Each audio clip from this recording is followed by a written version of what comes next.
Hi everyone. It is August 2nd, 2024. Hope you're all doing fabulously. I know that a lot of you are not, so very, very hard time that we are living. This era is hard. The era of the loss of humanity into a technology that I and a whole lot of people do not want to live. I don't want to live this. This is not, nope, not for me. Steve Ladner, analog synth player, Alicia DeMoss, and Rage Against the Machine, and Justin Wynn, hey. Yeah, safe day. Well, I don't know how safe. Brought my car in for an alignment, and I was told that they wouldn't do the alignment because there's so much rust underneath, and they decided not to touch it. So I have a long drive ahead of me in a couple of days, and that doesn't feel good. Okay, well, it is what it is, right? Andrew Cruz, Sandra, hello. Agnes and Rage, hello. Again, Rage. T. Port Angeles, L. Barb in Ohio, James B. Bella, Jay Northrop, hi. And yeah, the weekends, the lives take a nosedive. I guess there are people who have a life and do things on the weekend. Oh, wow. Yes, I remember those days. They were fun. It was nice. They're gone. Blanche, Miss Blanche, hello. BMCC, Julie, Ray Clay, Kim Blanchard, hi. So, did I say hi, Barb in Ohio? Boy, my fabulous memory. Here's radar. Here's radar.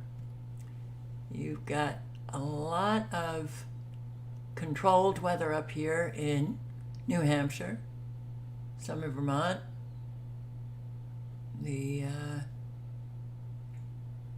look at those frequencies through Pennsylvania, heading into, is it Maryland? Oh, wow, look at that. Boom, shit. You see the pulse? Oh, that's a pretty wicked pulse. Wow. That's a pretty wicked pulse that is timed with these frequencies in Pennsylvania. This pulse in Virginia. Oh, wow. Check it out. Look at this. That's happening in North Carolina. And these storms in North Carolina get swallowed up by the storm here in Virginia. Fast. This is moving way fast. You see it? Unbelievable. Well, not so unbelievable. Nanotechnology, nanobots, oh, artificial intelligence. They got it down.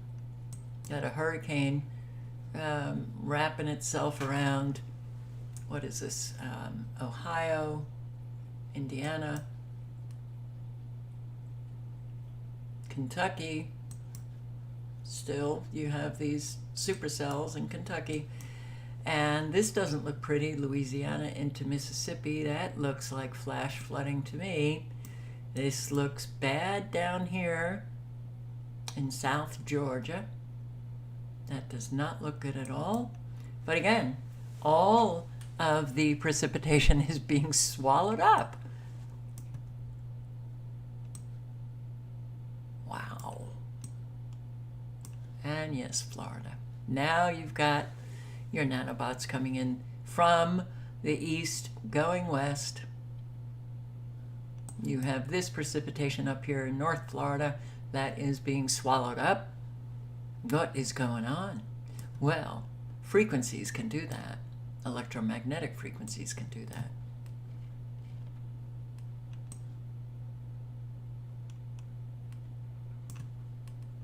At the end of the weekend, Florida, you may be looking at a massive amount of rain.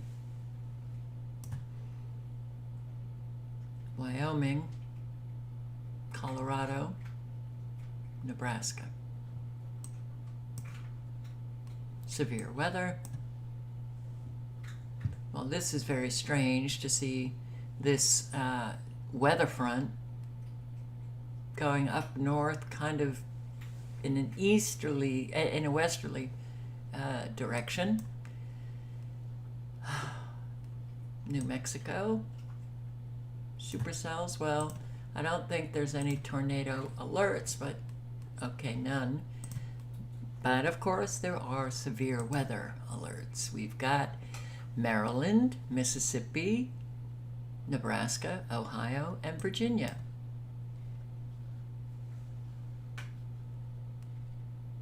Surprised Georgia's not in there. Ohio, Monroe, and Noble counties. Virginia, you got Charles City, James City, Prince George, Surrey, Sussex, York, Williamsburg. Nebraska, Scotts Bluff and Sioux. Mississippi, Lowndes, Loudest, I don't know. Noxubee. I do my best. Banner and Kimball counties in Nebraska. Baltimore, Carroll, Hartford, Howard, Baltimore City, Maryland. Be very careful. Pay attention if you're in any of these counties. Pay close attention because severe weather is not to be taken lightly. Okay? Okay. So, I actually don't have all that much because I was kind of busy today and yeah. Heavy rain leads to flooding across southeast Michigan. This was yesterday. Eye in the sky chopper flooding on 696 and I-94. People can be seen abandoning their vehicles. The section of the highway was eventually closed. Emergency vehicles were out preventing other drivers from entering that area. That flooding has since thankfully gone down. And looking to Roseville now at a park near Groesbeck and 12 Mile. As you can see from this video captured again. Maintenance crews were out in full force earlier this morning, making sure there is no debris blocking the drains and slowing down the flooding from subsiding. Many parts of the city, the flooding did subside rather quickly, but in other parts, not so much. In fact, in many parts of the city, there is still lots of standing water, like right here. Oh my God. Now, we caught up to one gentleman who came outside to start his vehicle and get it out of this water. It did start, but he says it definitely is damaged from all the flooding.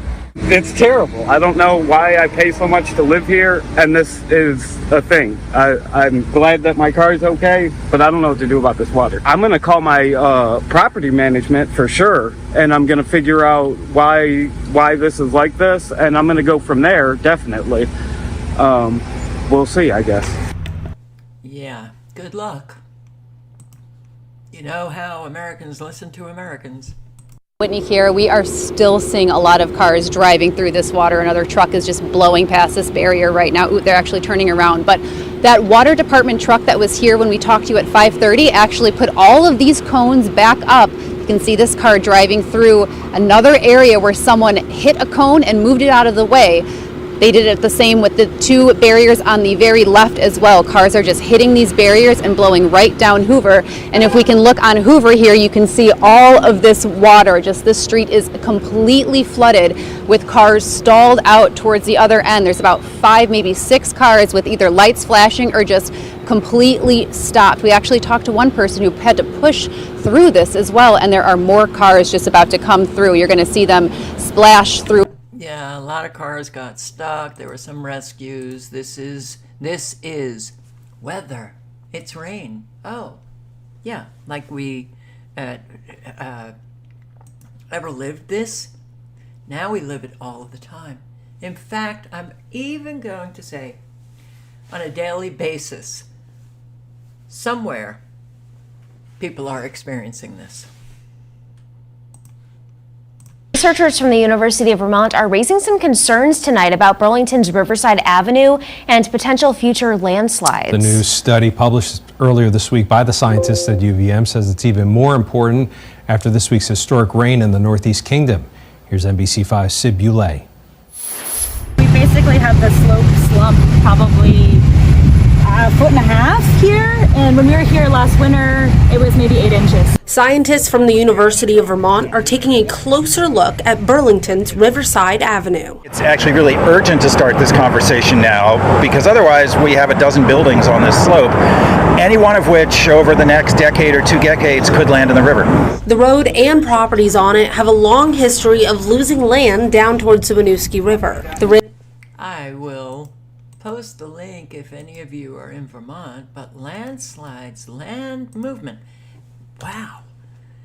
We've got an increasing amount of areas that are experiencing that. How about in British Columbia, Canada? Massive Chilcotin River landslide in BC could cause flash flooding in 24 to 48 hours. Government officials say they are planning for the possibility of a catastrophic break. A landslide in the Farwell Canyon has the Chilcotin River completely blocked.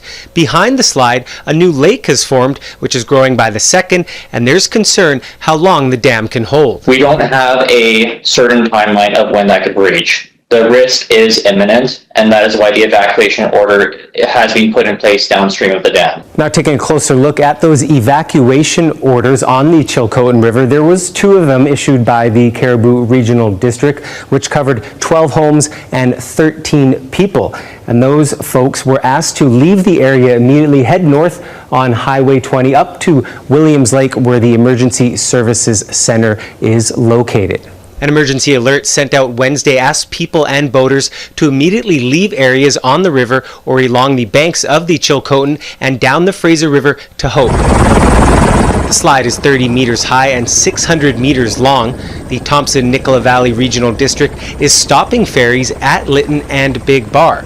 This image shows the slide causing a sudden drop in water levels at Big Bar. Big Bar is the first hydrometer on the Fraser south of the confluence of the Chilcotin.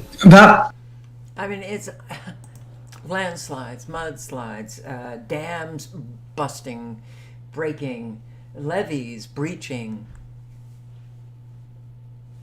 Again, I'm going to say extremely low frequencies in particular are massively dangerous, and they're used all over.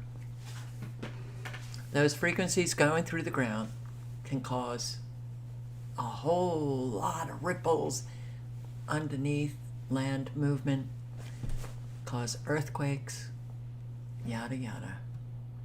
I say yada yada because you guys know, I know, how many times have I repeated that.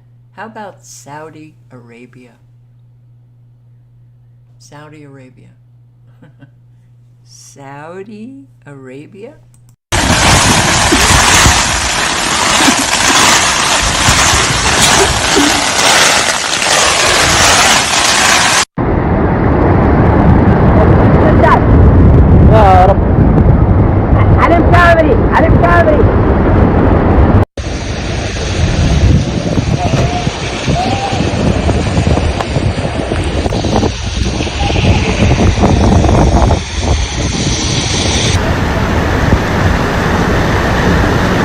الموقع هذا دائما مع المطر سبحان الله يزيد منسوب الماء فيه.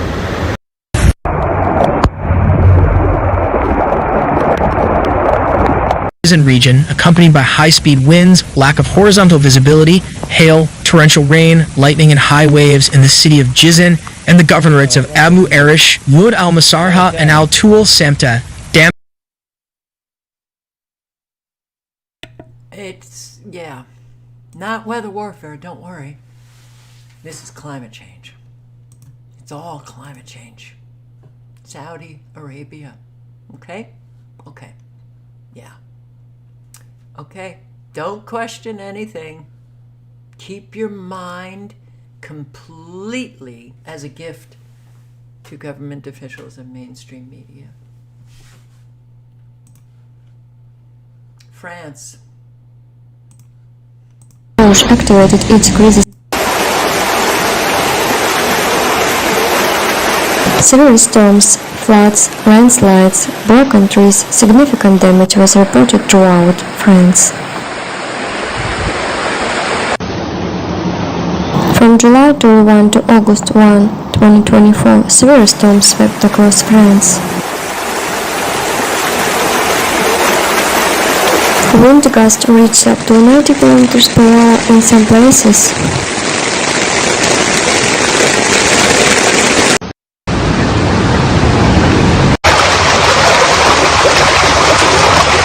The water rose 2 meters and landslides began. We are talking about 26 municipalities. The prefecture of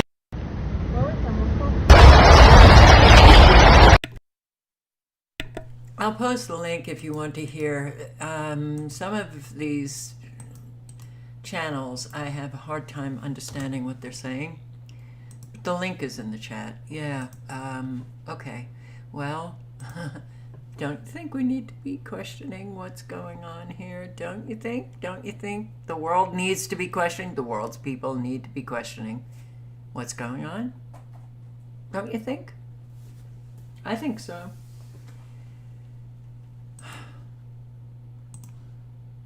Three trailers destroyed in Castaic blaze, LA, today. Los Angeles. What the hell is going on? No one's responding. It was a brush fire. A brush fire. I guess it came right on up here. Missed portions of the ground and took out 3 trailers and other vehicles. Well, okay, you have an awful lot of fires going on in California. Other places too, we know, Canada, Colorado, but California seems to be special. Seems to be special in this respect. In fact, another big rig caught fire on Highway 580 in Tracy, in California, today. Some breaking news this morning. Martina's been telling us about this traffic situation. We have a closer look, though, at this big rig fire that's causing some major delays in Tracy. San Joaquin County Fire is on the scene right now. This is involving 2 big rigs. Look at that. Westbound 580 near Patterson Pass. Right now, down to just 1 lane, which is leading to, as you might imagine, some major backups. Drivers being told to use alternate routes if possible. Fortunately, though, no injuries have been reported. Some breaking news. Any cause mentioned? Okay, well, big rigs. Just burning up. Not suspicious at all. Florida regulators decide whether to grant citizens' request for 14% rate hike. Citizen Insurance Company. Florida insurance regulators are deciding whether to grant Citizens Insurance requests for a 14% rate hike. If the company gets the green light for this, it would mean bad news for thousands of homeowners in South Florida. CBS News Miami's Joan Murray is live in Pompano Beach to explain why it's happening. And Joan, you spoke to homeowners who are pretty upset. Yeah, they're very, very upset. Now, Citizen is insuring over 1 million people in Florida. If you are one, get ready to dig deeper into your wallet because your rates will be going up next year. When we talked to Citizens Insurance customer Greg Norton, a storm was rolling in. Do they cover lightning strikes? Since moving to South Florida 9 years ago, he said his insurance rates are through the roof. And it really puts a big dent in a retiree's budget. Citizens dropped Anna Robinson. With new insurance, her mortgage payments are now $500 more a month. It affects it a lot because a lot of times I have to make so many sacrifices because that's an extra almost $500 that was not planned. Anybody else in the audience? And it doesn't look any better for homeowners next year, with Florida regulators preparing to say yes to Citizens' proposed 14% increase, even with pushback from condo owners. On new roofs and new wind mitigation, Citizens didn't call us up and say, oh, we're going to decrease your insurance. 14% more means if you are paying $5,000 a year, you'll pay an extra $700. How does 14% sound to you? Outrageous. New business customers would feel the full rate impact. But the other thing you got to remember is Citizens is still the lowest rate in still most of the counties in Florida. Robert Norberg's been writing. So what? So what? Floridians are being, just with insurance, are just being priced out. You know, so many cannot afford these rate hikes, but it's your government that approves those rate hikes. I feel bad. Okay, what am I looking at? Oh, a redacted piece. World Economic Forum dream come true. Soon flying will be way too expensive for Americans. Get your flying in now. Climate change? Nobody knows. Nobody's been able to prove that, but they're throwing you different elements and saying, hey, we're going to change things up. It's going to get a heck of a lot more expensive. You're going to pay for it. We can't prove that it's better than anything else we've got for the earth, but hey, let's give it a try because this is a globalist agenda. This is from the Telegraph this week. What they're saying is that middle-income families will be priced out of air travel by 2050, and sorry, that's the way it goes because of net zero initiatives. Did we all decide on that? We did not. Do we know that this is better for the planet? We do not. They're just saying we're going to do this. And here is why. Because of a initiative for sustainable aviation fuel. They're calling it SAV. What they're saying is that because of that, all of these air travel, all these plane ticket prices basically will go up. This week, Virgin announced that it would impose a green levy to cover the cost of SAF, sorry. That's what it is, which is currently 2 to 3 times the cost of kerosene. Now, Virgin is saying that they're going to put this new price tag on your plane tickets. Lufthansa already said that they think that prices will go up too. A spokesperson for the German airline said that this would cover part of the steadily rising additional costs of SAF, and they think basically, this is not market forces at work because nobody is demanding it. The government's demanding it. So the government will have to subsidize it. And again, they're saying that this is going to cost you a lot more. Now, we covered this last September when the CEO of Lufthansa admitted that going green would require the airlines to use up to half of Germany's electricity. So not at all green then. So in order to make the fuel that the government tells them that they must use with no data saying that that fuel is better or worse, they're going to need half of the electricity in Germany, whereas Germans already have rising electricity costs, but we're going to take it all.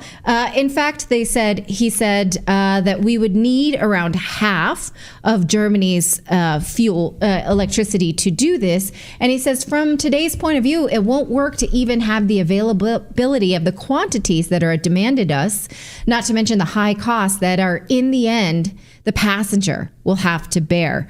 So that is in fact the case. Now, he said this in response to the Refuel EU initiative, which is a mandate that vehicles in the EU use this SAF and reduce practices that contribute to pollution, they say, with a minimum target of using 70% SAF by 2050.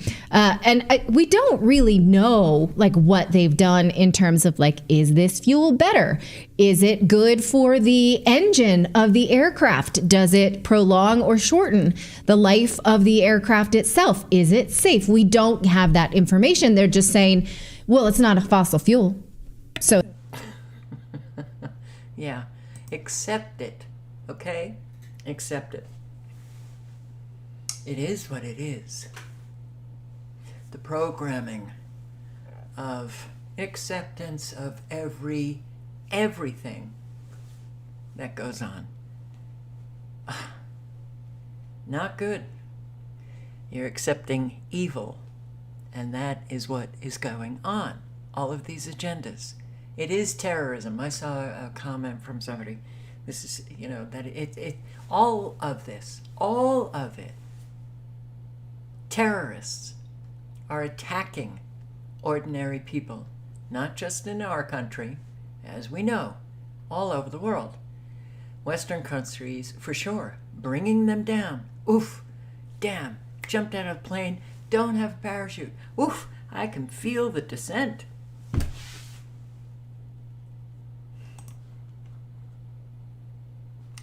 I'm going to put the link in the chat just in case you want to hear the full broadcast. There you go. So, my God, I only have one other window. What? The economy. Brace yourself. Brace yourself. It's coming soon. A whole lot of people, whether or not it's that, the ultimate shit hits the fan, which there are still people who have not suffered the consequences of shit hitting the fan. They think the shit hasn't hit the fan yet. Oh, it has. For millions upon millions upon millions upon millions of people. Now, there's an awful lot of shit that hit the fan that we don't know about, right? Mass layoffs that we don't know about. A whole lot is going on. The shit has been hitting the fan over and over and over again for decades. The martial law hit, okay. I think that's coming after the election. But more and more and more, and I'll say this, there are people right here that will feel it. And that's it. More and more are facing shit hits the fan. Every single day. Every day. Okay? The weather warfare, the economy, their health, etc., etc. And, it couldn't be more obvious. It couldn't be more obvious that we have something very terribly wrong. Couldn't be more obvious that our government is a criminal organization, as far as I'm concerned. Could not be more obvious. And I hate when so many people miss the obvious. I also hate seeing the obvious every single day. The obvious just keeps rolling on. And you get to a point where you don't even know how to address the obvious because it becomes so flippin' obvious. But you have to kind of address it in a manner that's acceptable to those who can't see it and don't know it. But you get really tired. I do. I've been very tired. You would also like for people, when they see the obvious, that they actually take action. No, I'm not talking about, oh, you're living in Utah and you should take action, in Washington, D.C. No. Community. Your communities. You take action. Because if you saw the obvious, you would know, holy shit, we are being taken down. And you would want to do something in your community, to organize something, to protect your community the best you can. Right? So, I will link below. Warning, take action now. The most destructive banking crisis ever is not far off. Link is in the chat. You can listen to Greg Manarino. His video today. I'll play a few minutes of Southern Prepper 1. The government numbers are pointing to a collapse.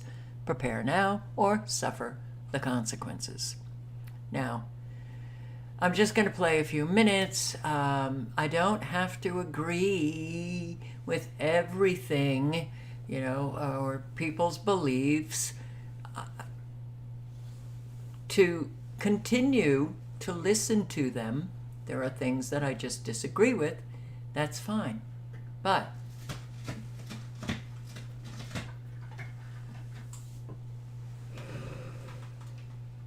what's going on? Okay. I don't know what's going on.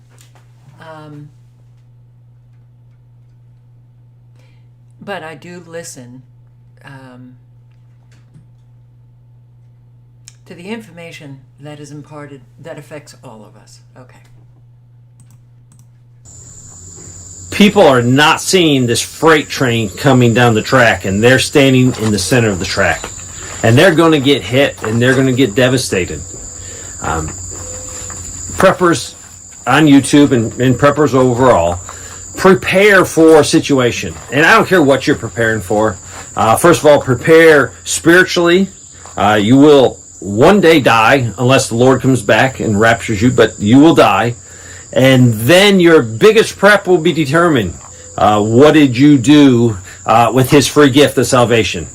Did you accept it or did you reject it? And that's the ultimate, heaven or hell.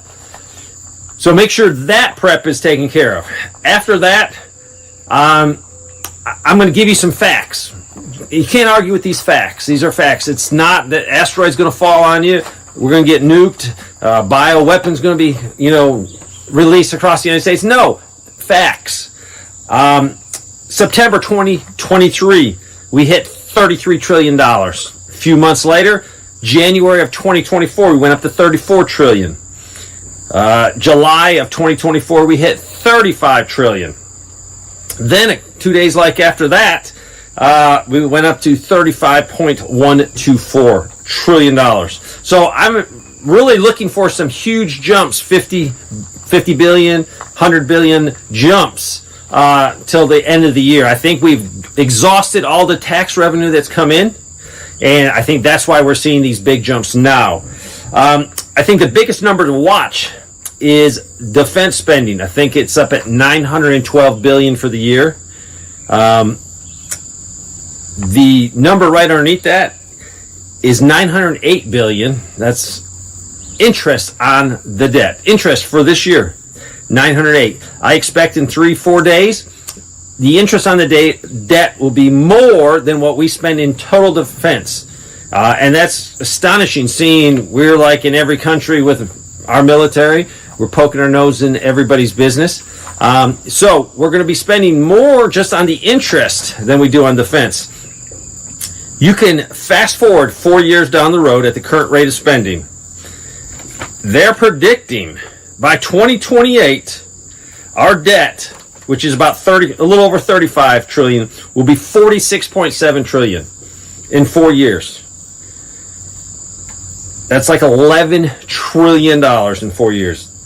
If that alone can't sink into non-preppers' heads that we're in a serious situation, there's no hope for them. I've given up on them. Don't even want to talk to them. You live your life the way you want to live your life, in the sense of spend your money where you want to spend your money. Don't prepare for uncertain times. But these are the same people that are going to whine and cry and complain and say, all these preppers have hoarded all this food they need to share with us. I'm going to feel bad for them. I'll do my best to help people that are deserving of help. But you know what? You just got to kick the dust off your feet and move on. The 2028 numbers are almost 148% of GDP compared to the debt. That's going to crush our economy. We're seeing numbers now coming out for employment, manufacturing. Everything is pointing to a recession. So these numbers could get... May I interrupt and say the recession started last year? Okay. worse if we go into a recession. So in 2028, they're saying we're going to spend $4 trillion a year just to pay the interest. During that 2028, they're projecting we'll spend $2.4 trillion on Medicare, a little over $2 billion on Social Security, $1.5 trillion on defense, and $4 trillion on interest. I looked the numbers up. It was only like we're going to take in, I don't know, 6 or 7 trillion. I'm not sure what it is, but the majority of that money is going to have to go to pay the interest. This alone should be spoken to by any leader in any industry, from if you own a business, if you're a preacher, a pastor, you should be telling your congregation that there is a storm cloud coming. You should rely on, trust in the Lord Jesus Christ, that He's going to take care of you. But the reason that storm cloud's coming, that's to give you warning. So you can prepare, like Joseph prepared for 7 years, stocked up for the famine. You are being warned. So if you're in any position to influence people, you need to influence them. You don't need to scare them and say, the end of the world is here. Asteroids are going to land on your house. You're going to die. No. Take them to the government numbers. Show them what's happening. Doesn't matter who's elected coming up. Democrat, Republican, they both love to spend lots and lots and lots of money. We have one party, and that one party is, destroying us real fast. I'll post the link to Southern Prepper 1, and if you don't, if this is a new channel that's being introduced to you, I recommend that you subscribe. But guess what? Oh my God, what? Mainstream media began to speak a little bit of truth today. July jobs report comes in weaker than expected. No. Really? Here. The government released its latest employment report. CBS News business analyst Jill Schlesinger joins us now with a look at the numbers. Good morning. Good morning. You said July's not so good. It wasn't a great report. It was a little bit lighter than expected. We thought there were going to be about 185,000 jobs. There were 114,000. And I would say overall, this is consistent with a labor market that is slowing down. We're putting the brakes on. So we got fewer jobs created in the month. Revisions lower to the 2 previous months, and the unemployment rate went up to 4.3%. I mean, that's not like high in isolation. However, it is the highest rate since October of 2021. We also saw wage growth decelerate. Now, remember, the Fed always wanted that. Hey, we want wages to go down so people stop spending so much money and the inflation rate will come down. Well, they're getting their wish, because wages were up 3.6% from a year ago. Good news, that's higher than the rate of inflation. Bad news, it's down from 3.9%. So overall, we're downshifting. So which industries... Overall, we're downshifting. We've been downshifting for a very, very long time. For a very long time. But now, the shift downward has become Delilah and Bookend are playing. Oh, and the Crumpled Up, they were playing on the bed too.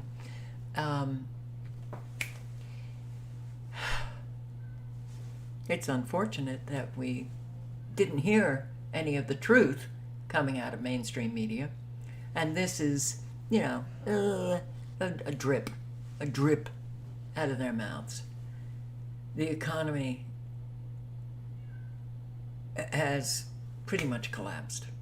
It has pretty much collapsed. And it's just being propped up by a thread until they yank it, which I think the yank will come after the election.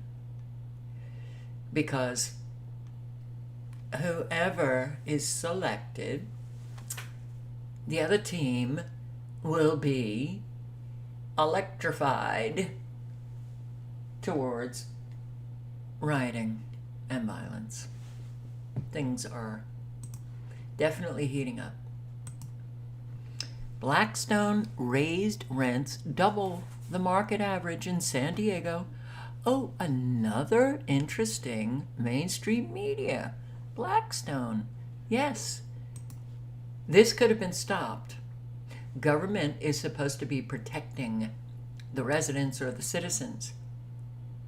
This could have been stopped, but it wasn't. The report found that Wall Street company Blackstone owns more than 60 apartment buildings in San Diego County, and that in the past 3 years, rents in its buildings have gone up nearly double the market average. CBS 8's Kelly Hessedal joining us live from Golden Hill. You spoke to one of the groups behind that report. What did they find out, Kelly? That's right, and Blackstone owns properties in all different neighborhoods of San Diego County, including here in Golden Hill, this building right here behind me. Now, according to this new report, in just 3 years, rent at these properties has increased by 38%, going from an average of $1,700 a month to more than $2,300. They went on a very aggressive buying spree during the pandemic, bought over 250,000 units and buying up properties all across the country, including almost 6,000 units in San Diego.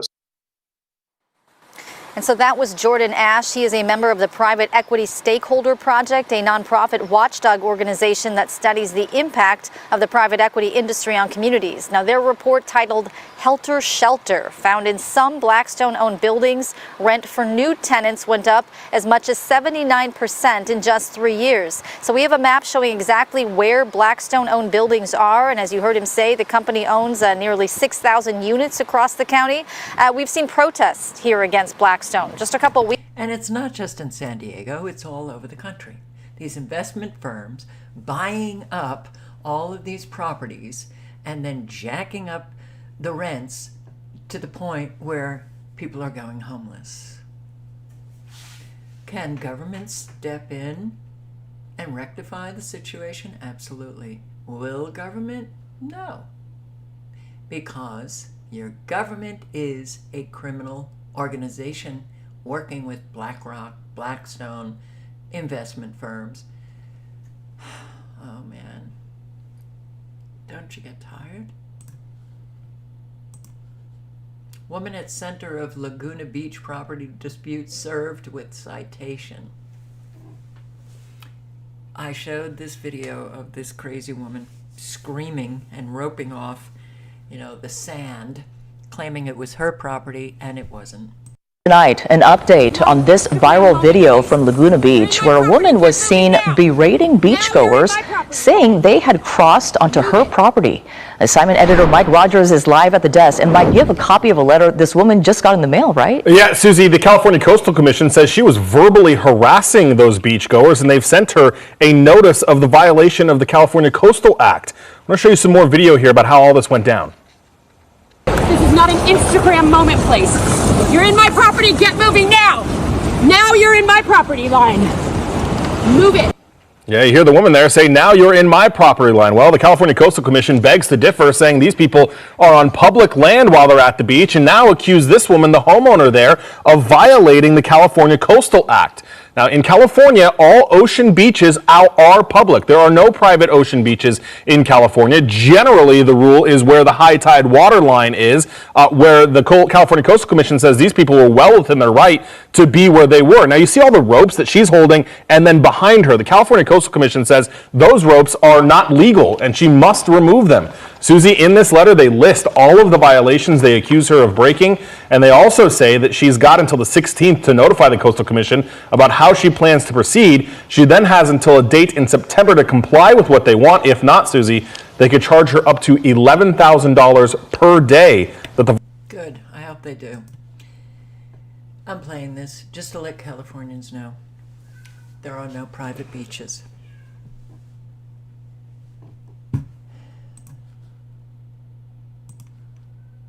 New Jersey Health Department confirms first human case of West Nile virus this year. So we had West Nile, and they were going to be spraying Fort Bend in Texas to kill all of the West Nile mosquitoes. Now it's in New Jersey. Breathe deep while you sleep. Breathe deep, deep, deep, deep. In tonight's Health Watch, the New Jersey Health Department confirms the state's first human cases of West Nile virus this year. 2 people reported symptoms the first week of July. They tested positive in Union and Middlesex counties. Both were hospitalized and have since been released. An additional report of asymptomatic West Nile came back through a blood donation in Somerset County. Doctors say right now is prime season for West Nile here in the tri-state area.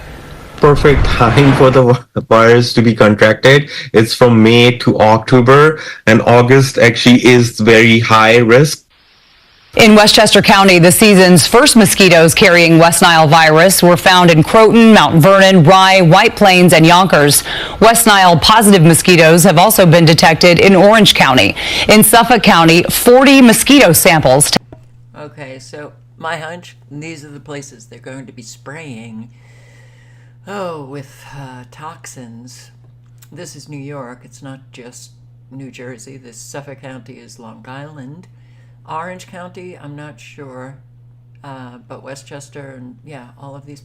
New York. So, yeah, get ready. Go outside. Enjoy the air and breathe deep. Galveston, this is Texas. Health officials warn of increase in flesh-eating bacteria cases. Boy, there is no place that you can go now and just relax, have a good time. We're following a health alert in Galveston County. Officials warning. We're following a health alert in Galveston County. Officials warning beachgoers of a bacteria causing a rise in infections. Maria Aguilera joining us along the seawall tonight with what you need to know. Maria, how many cases have they seen so far? Lenmia, well, so far I'm told there have been 11 reported cases, 8 people who were here from out of town and 3 locals. Now, to put that into perspective, last year around the same time, there were only 2 reported cases, and that's why health officials are urging people to be cautious. When the temperature gets hot, Galveston Island gets busy. That's also when bacteria grows in the Gulf. So we see it primarily during tourist season. The Galveston County Health Department is sending out a warning of a flesh-eating bacteria called Vibrio, as they've seen an increase in cases. It's just something that people who are at risk for having a severe infection need to know about. This bacteria. That's right. So I'm going to post a link just in case any of you guys are down on the coast, Texas. Yeah, flesh-eating bacteria. You need to know about it. Man. Nurse says she was discriminated against for a condition, kicked off flight. Yeah, kick her off. Nope, she doesn't get to talk to the doctor. Kick her off. Humiliated, embarrassed, ashamed. Humiliated, embarrassed, ashamed. It's already hard enough. It was already difficult enough with this condition because I did have some visible tumors on my face and my arms, and people would comment. Brianna Solari is spending most of her day stuck at the Hollywood Burbank Airport after being taken off a Southwest Airlines flight. She has a condition known as neurofibromatosis, commonly known as NF. It's a genetic disorder that causes non-cancerous tumors to grow in the nervous system and skin. It's really hard to quantify what it's like to really be singled out for a medical condition or for how you look. Something that I really can't help, and I did try to cover up as best I could. Brianna flew to Los Angeles for surgery on Wednesday to reduce tumors on her body. She boarded her flight to Sacramento Thursday afternoon, and the flight crew approached her once she sat in her seat. I exited the airplane, and they said, well, there's been some concerns. Do you have any medical conditions, diseases? And I said, no, I had surgery. That's really none of their business what's going on. But I said, no, I had surgery. And they said, okay. So then he got on the telephone with somebody. That somebody, Brianna says, was a doctor who's contracted with the airline, and says he refused to speak to her. I said, let me speak to the doctor. And the doctor, so I wasn't examined by this physician. The flight ultimately taking off without her. KCRA 30 reached out to Southwest for comment, and a spokesperson says, we're looking into it and plan to follow up with both the employees and customer involved to learn more. Brianna obtaining a letter from her surgeon clearing her to fly, so Southwest rebooked her on a new flight. We caught up with her when she landed. I don't think I'll ever fly them again. I think this could have been handled much more professionally. They should have waited until they had all of the information before making a decision that ultimately. Yes, and forget about handling things professionally. Standards. Took a jump off a plane without a parachute. We don't have any standards anymore. You can't count on anything anymore. So, I've posted videos years ago on the cholesterol scam, and this is a 1 minute and 27 second video that I will link to. You might want to circulate it. Yeah, everything is a scam. The American experiment. Who knew it was a scam? 40 years ago, it was perfectly fine for a cholesterol level of 300. Now, has everyone got that? 300. What are you told today if you're 300? Last year in Maryland, I was talking to a lady in her 70s who was a pathologist. She said, I used to do all the testing on blood cholesterol levels. We considered a cholesterol level of 350 perfectly fine. What are you told today? It can't go over 190, am I right? What do they want you down to, 150? Do you know the fattiest organ in the body is the brain? And cholesterol is used to protect the brain against chemicals, heavy metals. We've been deceived. And the cholesterol-lowering medication, its side effect is dementia, muscle wasting, Alzheimer's, breast cancer, vitamin D deficiency, because our sex hormones are made from cholesterol. And if we don't have enough vitamin D, we can't get the minerals into our bones to have strong bones. So what have we got now? Osteoporosis. It's all about precision balance. We need that cholesterol. Framingham Heart Study, been going for 40 years, set up to prove that cholesterol causes heart disease, still hasn't 40 years later. But you know what it did show? People with high cholesterol levels don't get Alzheimer's. Now, do you need a moment's silence to digest that one?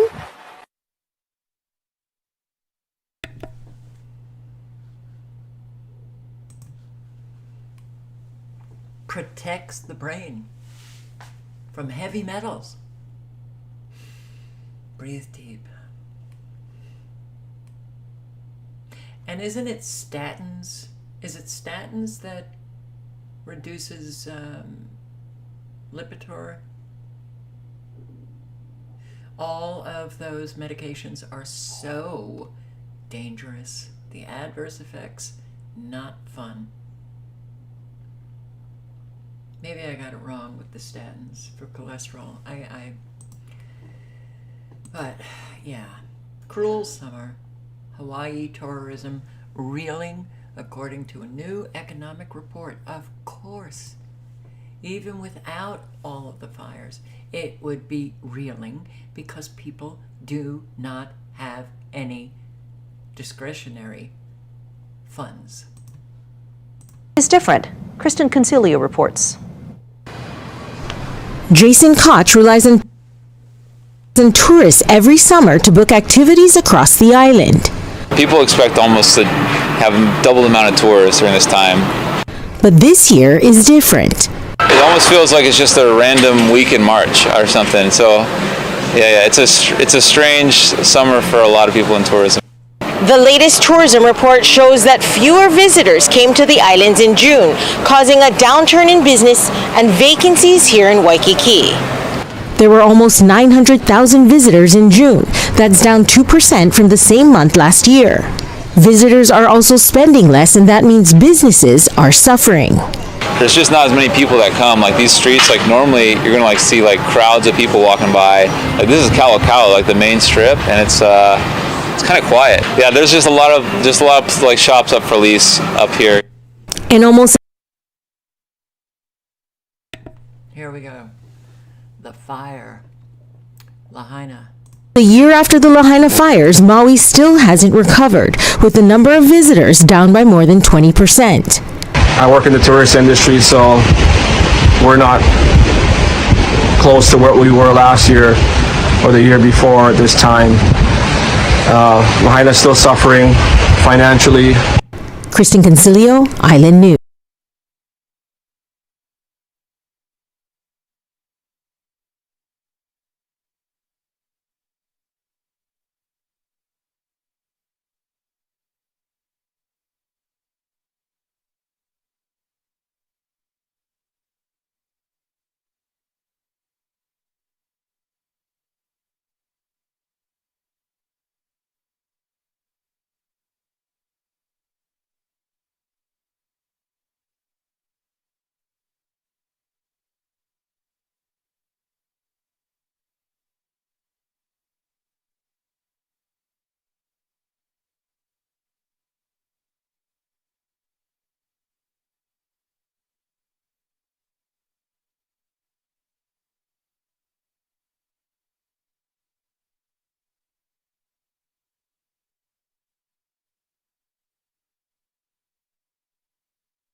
My mic was off.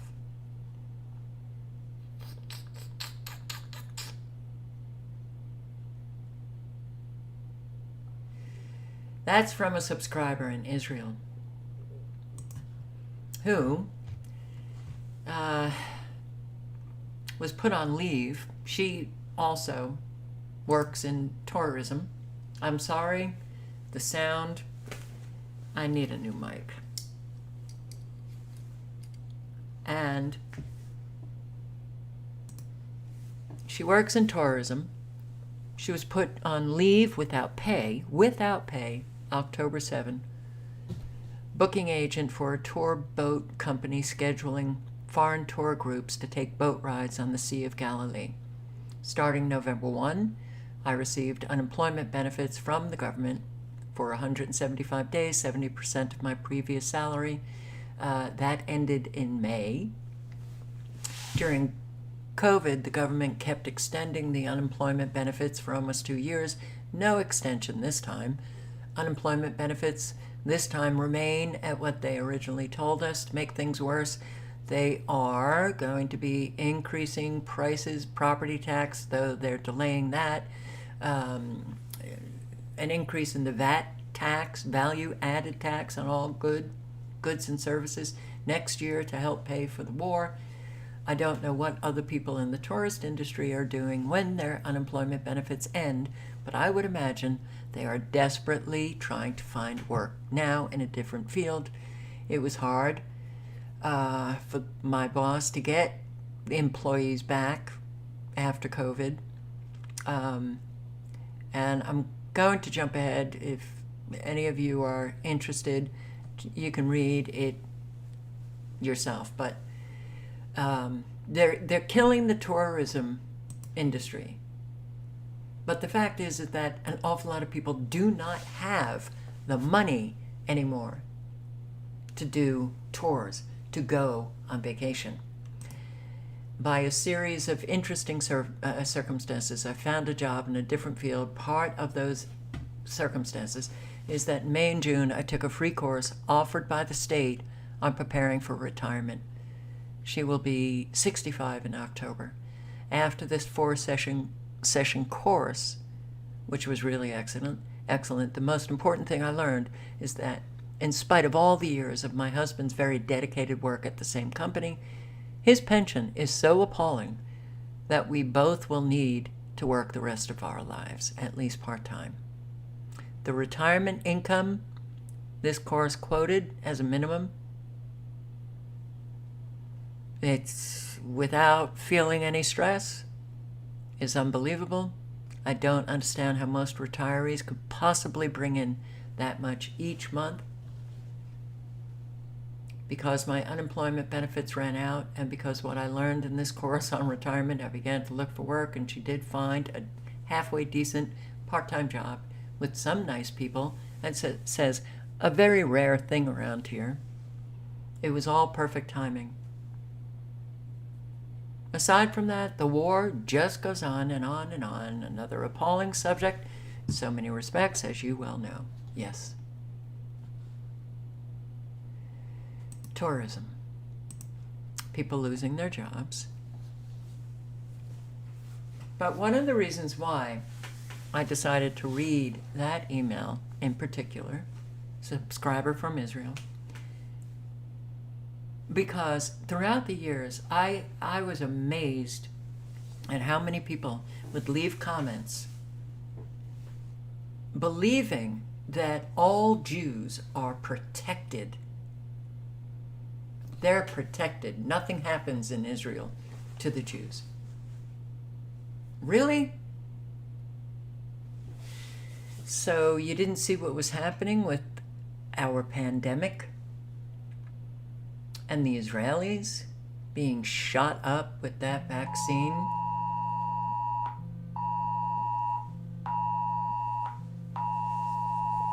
National weather alert. A dust storm is coming. Be ready for sudden drop into zero visibility.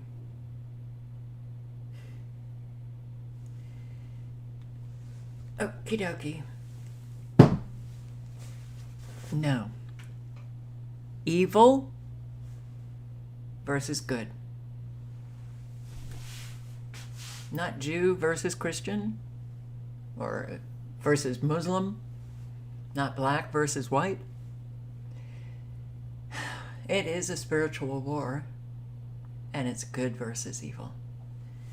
And they are taking down everyone, the evil, and it's very sad. So no, there ain't, any protections for any particular group. We are all in this together. Israeli soldier boasts of war crimes. They couldn't be prouder of genocide. I'll post the link. You can listen to the full video. Yeah, I'm still checking out what's going on. I see the Twitter videos and I'm horrified. It's just... But again, I will say, American soldiers are no different. And look at what we have done around the world. And we don't seem to be all that active in trying to stop the war. Oh, there are people who are screaming madly, but all of the wars, oh God, shock and awe. Shock and awe. Shock and awe, man. You go get them. When Iraq had nothing to do with 9/11. Nor Afghanistan. But we were, wow, bloodthirsty. Get someone, I don't care. Abu Ghraib, killing innocent people. Yeah. Breaking into their homes, just like the IDF soldiers. American soldiers breaking into Iraqi homes, pulling them out, scaring the shit out of them. Same thing the IDF soldiers do. One of the most striking features of Israel's ongoing genocide in Gaza is just how unsubtle its perpetrators have been. They've not sought to cover up their intent. They have loudly and proudly boasted to the world their intent, leaving no room for misinterpretation. From the Prime Minister to his government, other politicians to army officers, media outlets to journalists, to, yes, soldiers on the ground. Now, a loud message has been broadcast to the world, which we have heard, that the Israeli state and much of society in the grip of genocidal mania believes that Palestinians collectively are a problem as far as they're concerned. Their very existence a problem. This mentality underpins Israel's military onslaught against and indeed the siege of Gaza. Now, here is one example I'm going to just show you, which, I will say it should be shocking. It's really important to always be shocked. All the way through this horror, I try and say on a daily basis, never stop being shocked. Never treat this as normal. Always feel that horror that this is actually happening. Never let that go away. So this example, an Israeli soldier named Dvir Luger, he tweeted the following. Brace yourself. We left Gaza after 2 months of being in reserve. The heat was unbearable and the feeling is that we could have done more. The destruction that exists in Gaza gives me a good feeling. Gaza is in a state of destruction. Lots of buildings that no longer exist in the landscape. The machine of destruction must continue to work so that it is clear that they have nowhere to return. Despair as a work plan. Accompanying this tweet was a video of that total destruction of Gaza.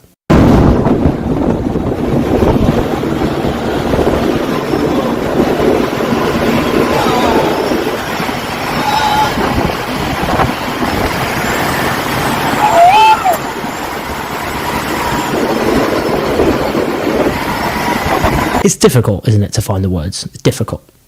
Such a sick, twisted thing to write. Full of sadism, relishing in cruelty, relishing in human suffering. Yeah. There's an awful lot of very sick puppies out there in the world. Very. And no, religion, the color of skin, the sex of the individual. Evil is evil. That's why the good really needed to fight it hard. Here's another. Israel's torture and rape of Palestinian prisoners defended by Knesset members, far-right mobs. And tortured. We're joined right now by two guests who've been following this story closely. Diana Boutou is with us, Palestinian human rights attorney, former advisor to the negotiating team at the Palestine Liberation Organization. Her new piece for Zeteo is headlined, Rioting for the Right to Rape Palestinians. Her previous piece headlined, I spoke to Palestinians tortured by Israel. What they endured is unimaginable. Also with us, Oren Ziv, reporter and photographer for 972 magazine. His latest piece just out, A Riot for Impunity, shows Israel's proud embrace of its crimes. Diana Boutou, let's start with you. Explain what you found in these prisons and the significance of these revelations and this protest that broke out this week, trying to protect Israeli soldiers who are being arrested by Israel, involved with the rape of one of the Palestinian prisoners in the jail. Thank you, Amy. Look, I think it's important for people to understand that Israel has arrested somewhere up to the tune of 21,000 Palestinians. We don't actually even have the correct number because that information has been held back. And of these thousands of people who have been imprisoned, they've been imprisoned without charge, without trial, and in effect kidnapped. The people who have been released, and I've spoken to a number of them, all of them have been reporting the exact same treatment of extreme abuse, of torture, of being shackled 24 hours a day, of being kept in a fetal position, of being forced to eat food that is inhumane, of being deprived water, of being. Many of them have talked about being raped, of being electric shocked, of sleep deprivation, you name it. And the people with whom I've spoken are young, some of them are teenagers, and some of them are older. And the stories that are coming out from these prisoners is absolutely appalling. The fact that Israel can continue to do this with impunity is what is so alarming, because nobody has been holding back. In fact, it's quite the opposite. We have the minister, the Israeli minister, who is in charge of the prisons, who has come out and said very unequivocally that the way that we can deal with overcrowding in prisons is to institute the death penalty. He himself has been reported as being one of the individuals who carried out torture against Palestinians who've been kidnapped. And so the situation that we hear of these people who've been coming out of State Teman, by the way, Palestinians call it the slaughterhouse, is absolutely horrifying. Now, what happened on Monday was that for some reason, we're not entirely sure why, there was an attempt on the part of the Israeli military to try to question, and that's it, just question, 9 members of the Israeli army who are accused of gang raping one Palestinian man. And rather than people backing the military police or saying we don't want this done, it was quite the opposite. We ended up seeing 2 riots, one in the actual prison camp itself, it's a torture camp called State Teman, and another one in another military base where there were not just rioters, but people who are members of the Knesset, including members of the cabinet, who came forward and said that these people are heroes and that there should be no restraints put whatsoever on Israeli soldiers. So the picture that is coming out is quite dire, and of course nobody's doing anything about it.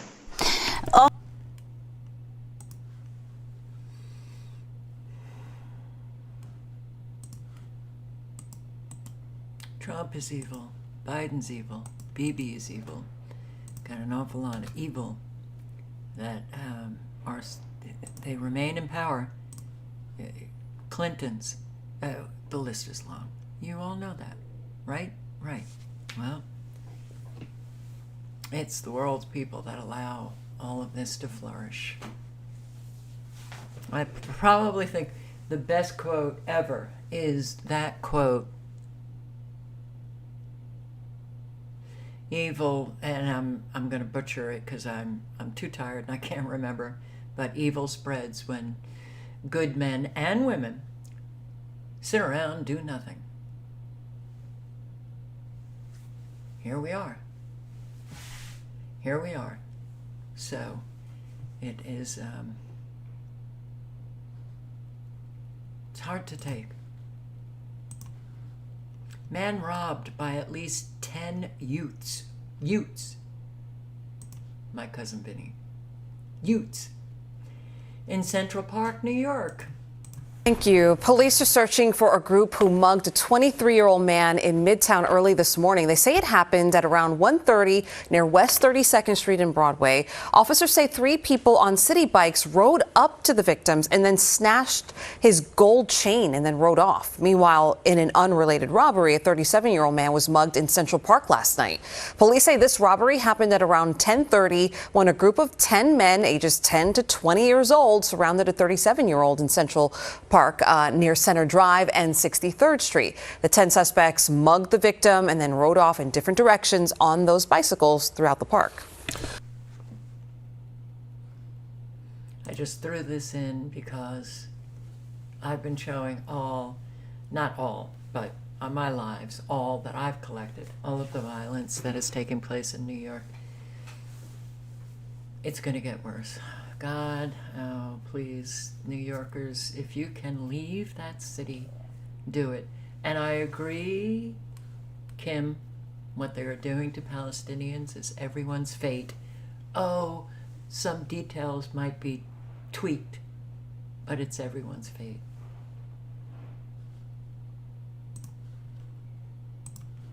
Now, I'm going to play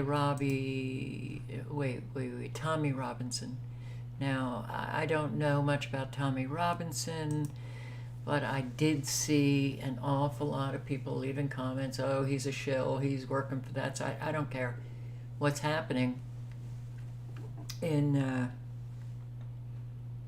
London with these protests. Yeah, it is amazing to me that we can have mainstream media report the rapes and murder of American girls by illegal migrants. And we essentially do nothing. Do nothing. A lot is going on in England. Before anyone starts condemning the angry English men up in Southport, ask yourself this. What do you fucking expect them to do? Yeah? What message have our police force sent? They run away in Leeds. You run away from the Romanians. You've got your dogs out tonight on the lads, didn't you? You run away.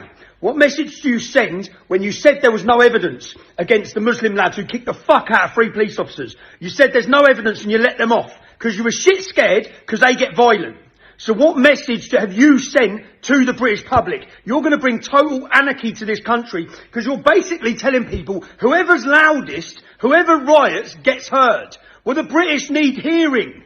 You've allowed people into our towns and cities that are raping their way through our towns. They're murdering our kids, left, right and centre. Women are being raped daily across every city in our country from the fuckers that you've brought in. You've opened our borders when you worry. Your care needs to be about our kids. You care more for Afghanis, Somalis, Eritreans, Syrians, Pakistanis.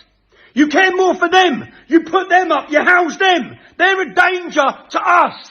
They're a danger to our country, and you give more of a fuck about them than you do about British children. You are endangering our country. You're endangering every one of us and our families by housing men you know nothing about across our country, and to top it all off, we're paying for it. So before people get on quick and condemn the angry men, that anger is justified. Okay? I'm surprised it's took this long. And with your two-tier cowardice policing, you've actually encouraged the scenes you see tonight. You've done this. The government have done this. The police have done this. Your absolute cowardice has resulted in this. Children being butchered and murdered. And the problem is, no one can believe a word you say, because you continuously lie. Everything's a lie from you. No one trusts you.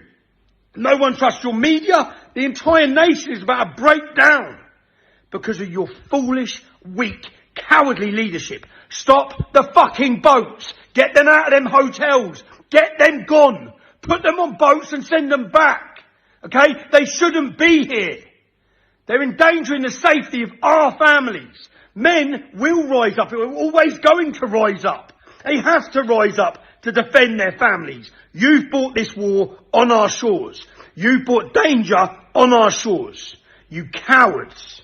So that anger you're seeing, and that's just before people condemn them. Yeah? Don't call them hooligans. They're justified in their anger. Yes, there's a better way to do it, but they don't see no better way. Because you know what? The government have told them we only listen to rioters, we listen to violence. That's the message that's been sent by these bastards in control. And these weak police forces. I bet they're not as weak tonight. And no doubt they're out protecting. Anyway, that's my little rant for the night. Because it's fucking frustrating. It's very frustrating. It's very frustrating. It's incredibly frustrating. Calgary planned by the Jews? How many Jews? How many Jews were involved? Every Jew? Whatever, he's about, and I don't know him, so I can't speak to that. Everything he said is absolutely right on.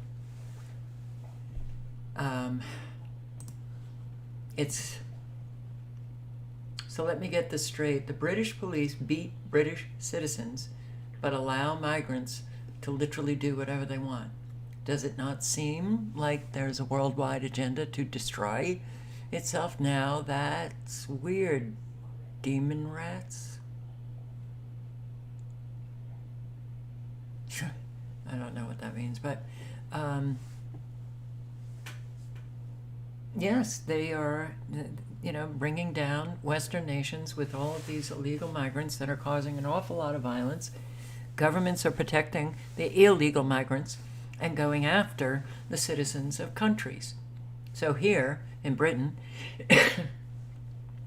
the new Starmer, is that the new Prime Minister's name? He comes out and talks about how he wants to go out after, of course, all of the protests, all of the people protesting, rioting, whatever, are called far right, right? Yeah. Don't go off script. Far right. And is it Starmer? I think it is. He wants to get legislation passed to stop all of these protesters. Well, I don't think that's a good direction to go in. Perhaps acknowledging how many people have been affected by illegal migrants in Britain might be a better direction, and then deporting migrants, maybe? You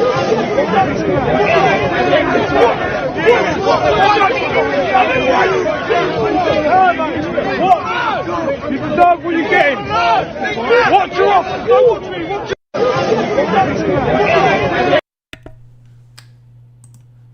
Yeah.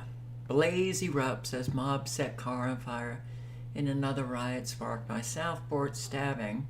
And if anybody has missed all of what's going on there, an illegal migrant stabbed, 10 children, and 3 children died, the others injured.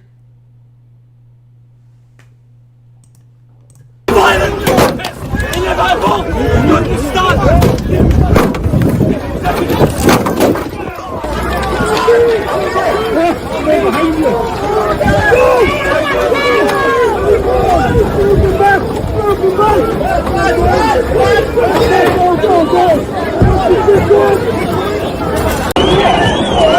Tip the furnace.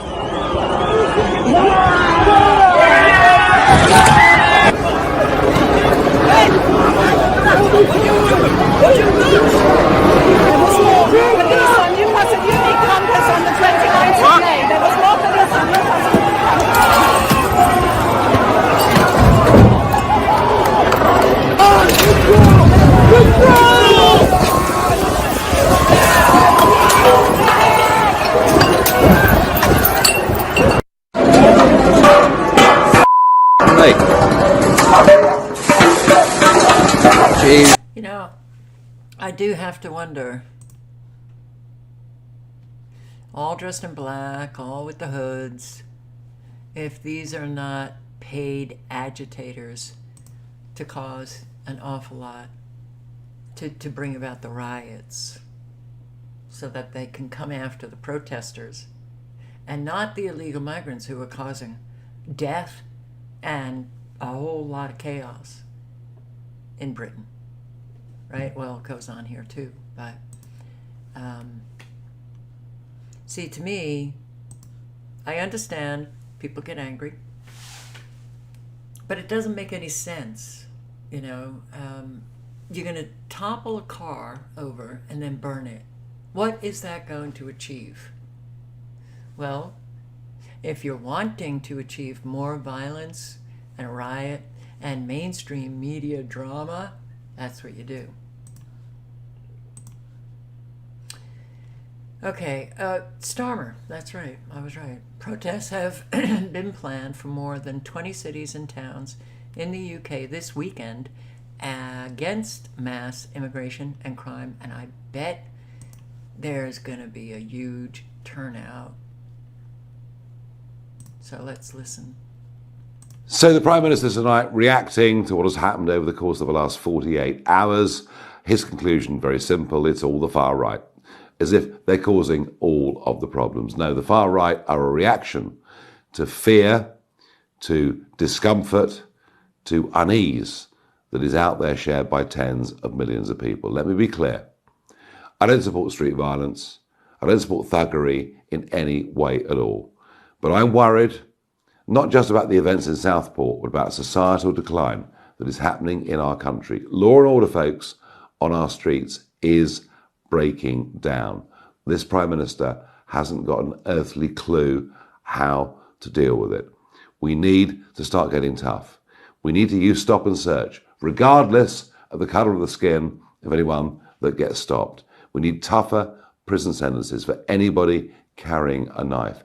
We need folks to get real. Because I tell you what, what you've seen on the streets of Hartlepool, of London, of Southport is nothing to what could happen over the course of the next few weeks. And don't we know it? Don't we know it? Let's listen to Neil McCoy Ward. I'm hearing thunder. It's so weird because I was not expecting this. Not expecting a dust storm, not expecting thunder. Woof. So tired of the weather terrorists. Okay, ladies and gents, we are live, and oh boy, here we go yet again, because it is all kicking off today. If you think the last couple of days were pretty intense, well, it's about to get even worse later. Well, give it a couple of hours and then it starts to get dark. It's going to get a little crazy today. So we've got a lot to talk about, and a lot of this is going to be my personal opinion. Okay, just so you know, I'm going to give you some articles and facts and details and stuff, but some of it will also be my personal opinion. I say that now just for the people that get upset when I share my personal opinion on sensitive topics. So let's begin with a bit of context. Okay, let's start today by going back a little bit. So what's the context?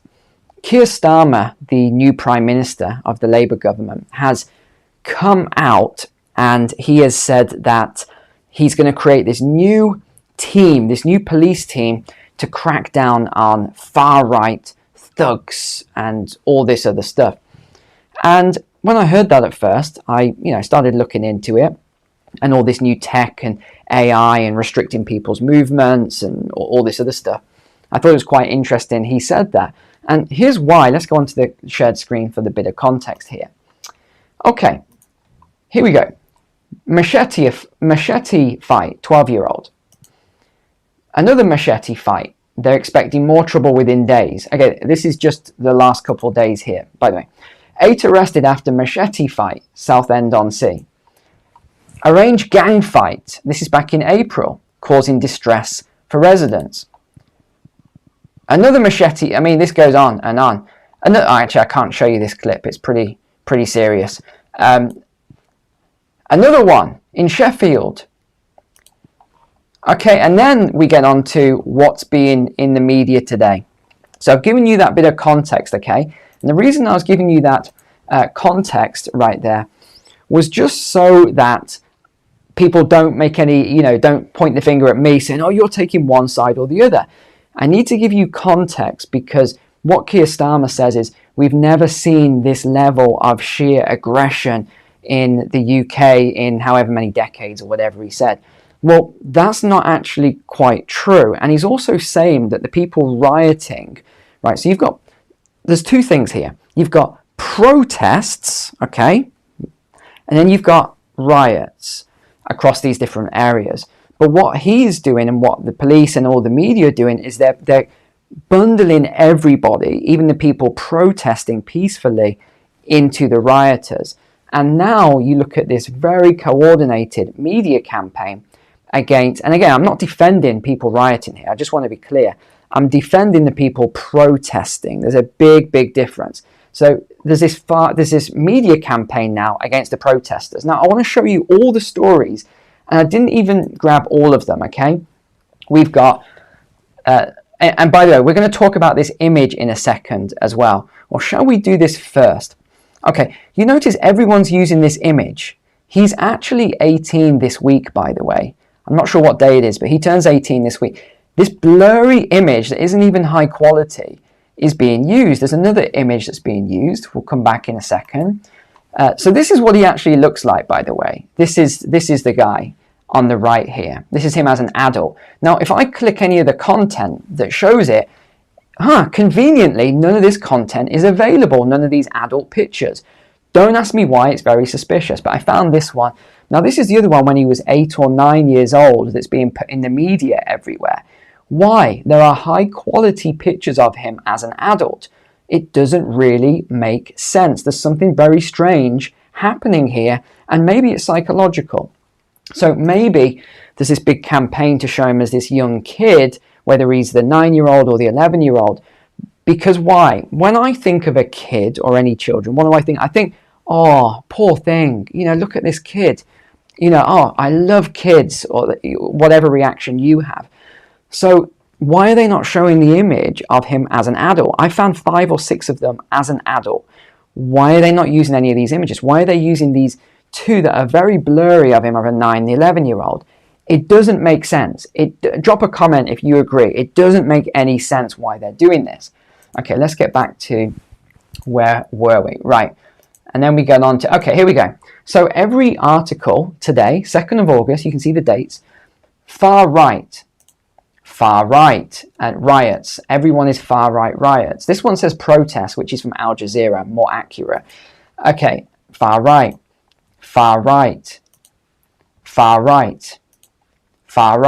Every single one, look at them. Every single one says the same thing. Okay, so let's just pick up on one of these then. Fears far-right riots could erupt in a dozen cities tonight. It's actually about 15 or 16 cities where there are protests. Doesn't mean they're going to be riots, but there are protests tonight. It says violent extremists are planning, again, these are some of them peaceful protests, but they're classing it all as the same thing, are planning to descend on London, Aldershot, Sunderland, Hull, Liverpool, Cardiff and Manchester, reports say. Again, look at this. It's the same blurry. It's getting on my nerves now. It's really annoying me. And I've just started highlighting how some of these articles have it 11 times, by the way. Far right and violent extremists. They have it 11 times in one single article. Now, this is where there are protests taking place this evening across, there's 1, 2, 3, 4, 5, 6, 7, 8, 9, 10, 11, 12, 13, 14, 15 locations here, right? And let's go on to the next thing. So this was on Channel 4. We barely saw his face as he sat in the dock with his head down and his face covered. Again, they keep saying we don't know what he looks like. They keep repeating this. We just don't know what he looks like. He keeps covering his face. They said he smiled and laughed as he went into court. Now, let me tell you another thing that's super weird about this. I don't know if you remember. Here we go. I don't know if you remember the Dunblane school, I will read the word, massacre that took place. This was in 1996. I remember it very, very well, where someone shot 16 children and their teacher. Now, this was the other thing. Why is it that it always says a motive has never been established? It's been 30 years and they still have never established a motive. But what did change during this time was gun laws. So pretty much all guns were banned after this event. If you want to read... Yeah. All right, I'm going to post the link. He goes on. Far right, far right, far right. Violent extremists. Peaceful protests. This is how mainstream media is framing peaceful protests that are coming up this weekend. And I have no doubt that they will have people in black with hoods on causing a riot.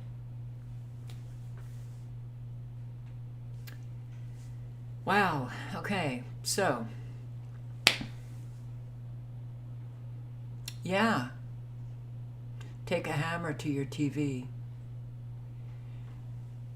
It's the programming, you know, this woman is definitely, you know, somebody who's programmed. What does it say? What does the banner say? What does it say?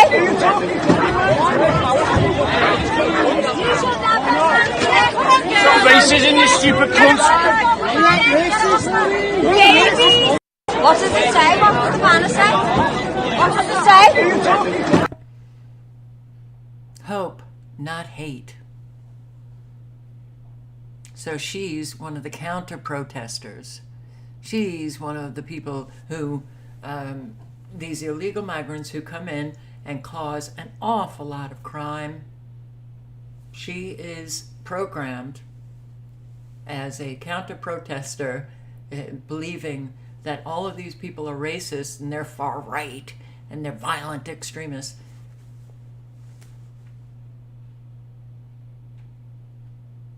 Boy, the art of manipulation, they sure did get that down, right? Ireland, a field filled with ancient Irish fairy forts just a few weeks ago has been transformed into a site ready to house hundreds of migrants from Africa and the Middle East.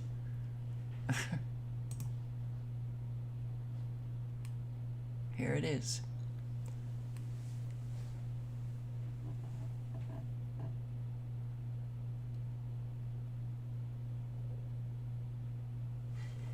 When we see all of these migrants coming across the borders of Western countries, 90% are middle-aged, military-aged men. When you see government building all of these, well, essentially these, well, it's going to stop and it's not going to play again, places to house them. And as you can see, this is right up against a residential community. You know your government is treasonous. Your government is fighting you. I can't believe now we have the winds whipping up. Before the rain, I saw a rainbow just a second ago.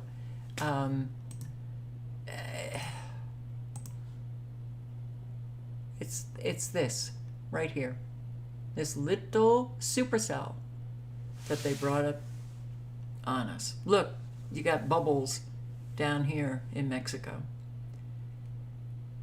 Oh my God. All right.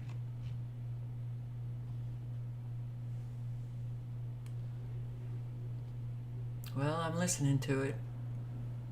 It's not sounding good. It seems we might have more destruction in Arizona. So, I mean, it's only people who are so filled with fear that they can't even look and they won't even engage, or the people that just don't care, right? But there's a lot of them out there. But when you see this kind of construction going up for illegal migrants, when you see what governments are offering all of these illegal migrants, like the state of Maine, built brand new apartments for illegal migrants to live in free for 2 years with a whole lot of services and benefits. And yet, there are quite a lot of homeless people in Maine, veterans that are desperate for services and they don't have it.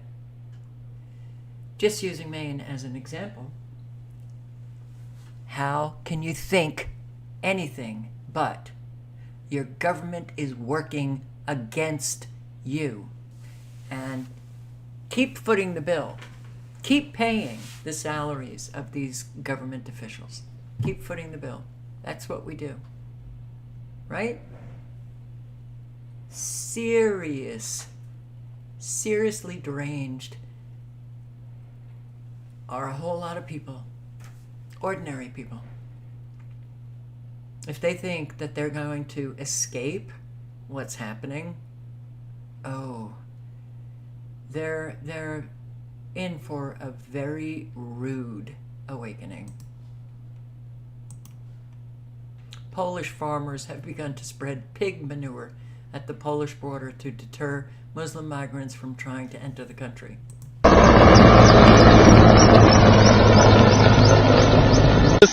Lejąc świńską gnojowicę, zabezpieczamy przejście dla nielegalnych imigrantów. Tutaj możecie zobaczyć, jest płot.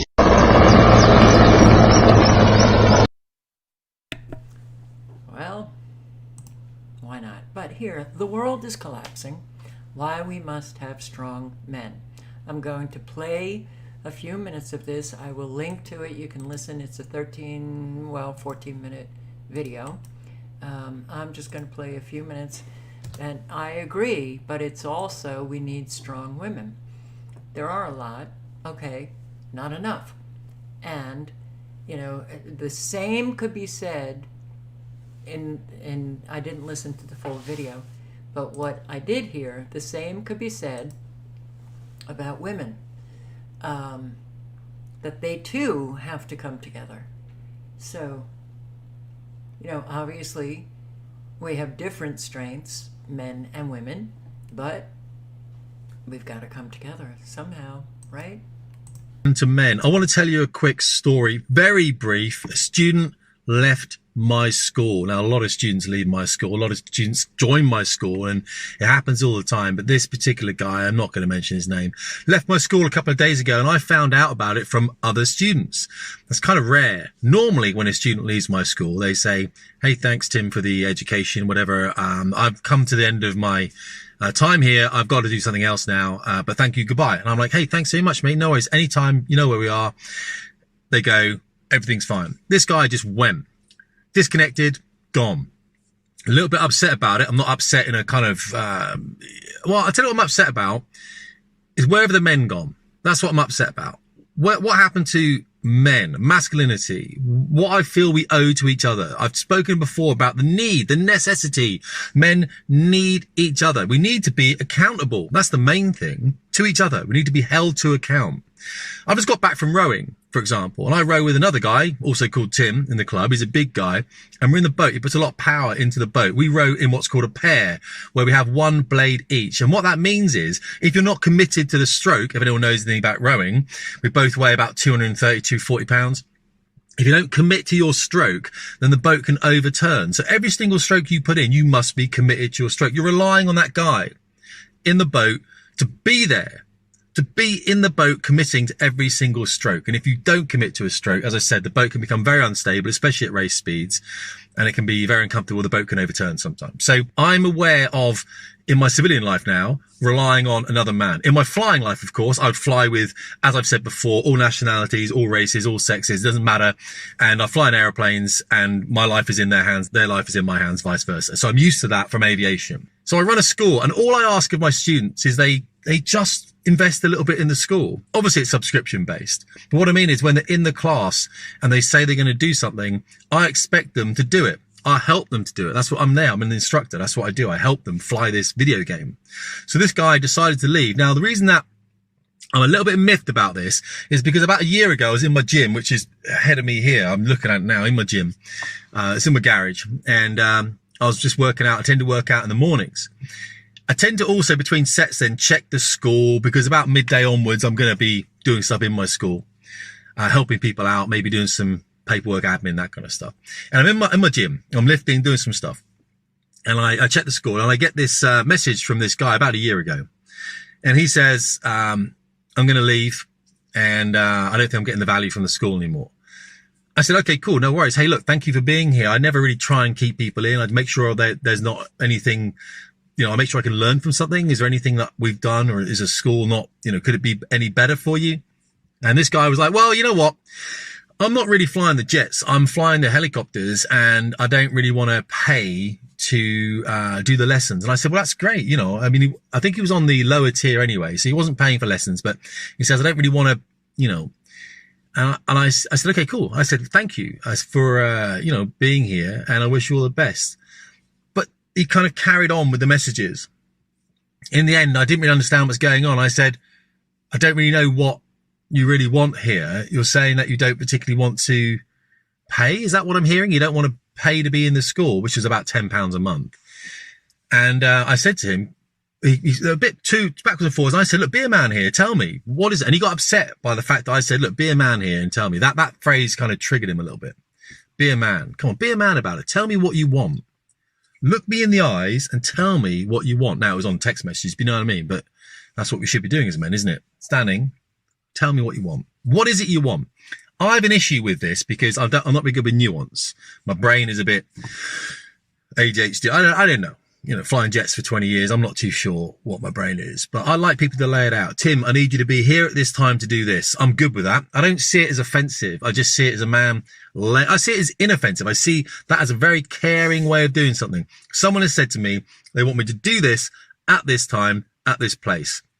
There's no fluffiness there. There's no nuance. There's no, maybe if you wouldn't mind. There's no feeling. I deal on facts. I like that kind of suddenness. I like that. And that's what I bring in. My school is like that. Guys, we're going to teach at this time to the second. We're going to do this, bang, bang, bang. And my students, I think, appreciate that. They can fly elsewhere, but they fly with me because I think they like the boundaries and the purpose that we have in the school, because I need them to be there to do something. Now, this guy said he's going to leave. All right, mate. So what's up? Tell me what you want. And he wouldn't tell me what he want. And I said, be a man about it. Tell me what you need, which to me is the kind thing to do. This is about a year ago. And he got upset with that phrase. And I wrote him a nice thing afterwards. I said, didn't mean to offend you, mate. Well, blah, blah. Anyway, so we agreed, because he was a very technically minded chap and he was helping a lot of people out in the school, that I'd waive that monthly fee. And he'd help people out, and he was. And for the year, he really helped people out with a lot of technical stuff. Very good guy. I mean, a good dude, very good brain on him. And he was very technically orientated. And I liked that. That was good. But a couple of days ago, he left. And he didn't tell me he was leaving. Now, for the last year, had subbed him myself. I paid his subs into the school, which there's only 2 rules in the school. The first rule is, I'm the boss. That's it. And the second rule is everyone pays.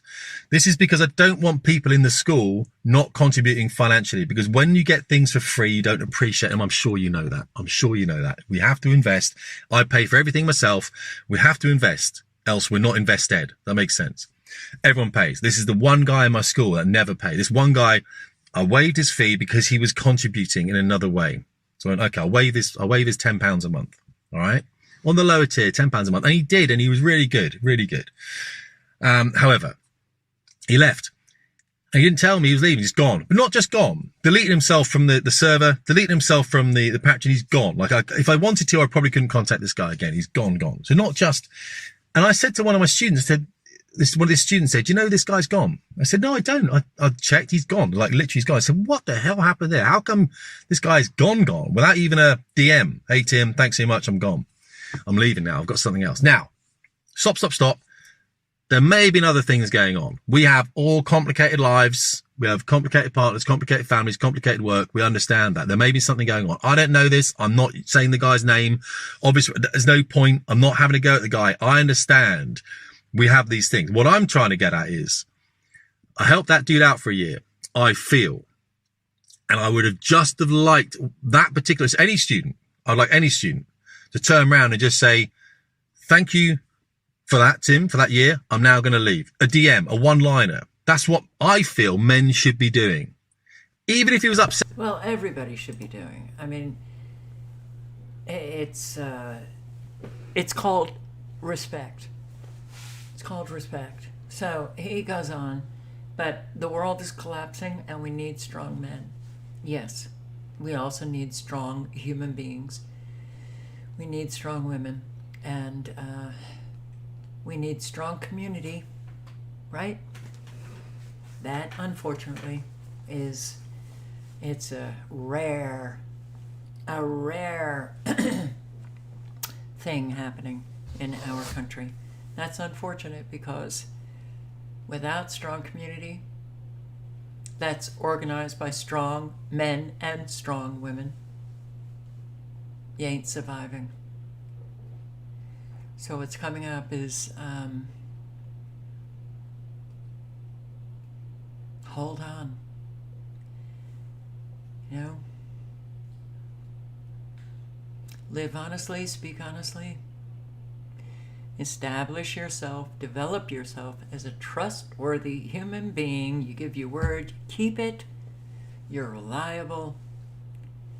You're not playing games with people. You're not setting people up, you know, because you've got issues and you like people to fall. You're not conning people. You're not taking advantage of people. You're working together with one another to improve yourselves and your community. That's what is desperately needed. And yes, strong men, strong women hold one another to account. Yeah. And not a lot of people like that, but look at the state of the world. If you think the ordinary people have nothing to do with it, I think you need to re-examine that thought. So, all right. Woof. A whole lot's going on. And I thank you for showing up. I thank each and every one of you that have a supportive message. It is a very hard time, and what everybody is experiencing is not the exact same, okay? So there are some people who are really feeling it, and they do need support. So, on that note, again, thank you for showing up. I hope to see you tomorrow night. Good night, good luck. Stay safe. Awareness. Help those in your community. A lot of people are hurting. Ciao, guys.